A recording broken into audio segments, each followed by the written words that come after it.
વડોદરાથી સમાચાર મળી રહ્યા છે। વડોદરાના વેમાલી કેનાલમાં 12 વર્ષીય કિશોર પગ લપસતા ડૂબ્યો।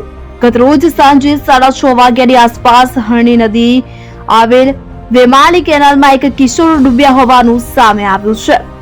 તો કેનાલમાં એક કિશોર ડૂબ્યા હોવાનો કોલ ફાયર વિભાગને મળતા ટીમ દ્વારા કિશોરની શોધખોળ શરૂ કરવામાં આવી હતી, પરંતુ 2.5 કલાકની જહેમત બાદ પણ કિશોરનો કોઈ પત્તો લાગ્યો નહીં। ત્યારે હવે સવારના સમયે ફરીથી ફાયર ટીમ દ્વારા કેનાલમાં ડૂબી ગયેલ કિશોરની શોધખોળ શરૂ કરવામાં આવી છે।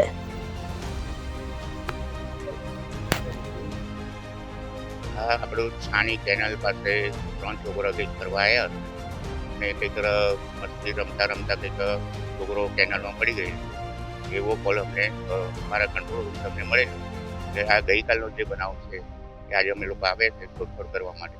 અમારી ટીમ શોધખોળ કરવા માટે ચાલુ છે। હાલમાં કામગીરી ચાલુ છે। અમારી અત્યારે હાલમાં ERP ફાયર સ્ટેશનની ટીમ ચાલુ છે।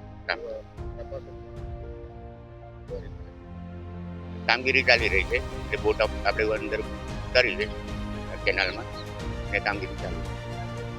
છાણી એ બરોડામાં જ રહી છે, કોઈ જગ્યાએ કોઈ કંપનીમાં કામ કરતા હતા એવું છે અને છાણી પાસેથી ગયા હતા ફરવા માટે અને કંઈક અનિશ્ચિત કારણસર પડી ગઈ। પ્રભાતભાઈ રહું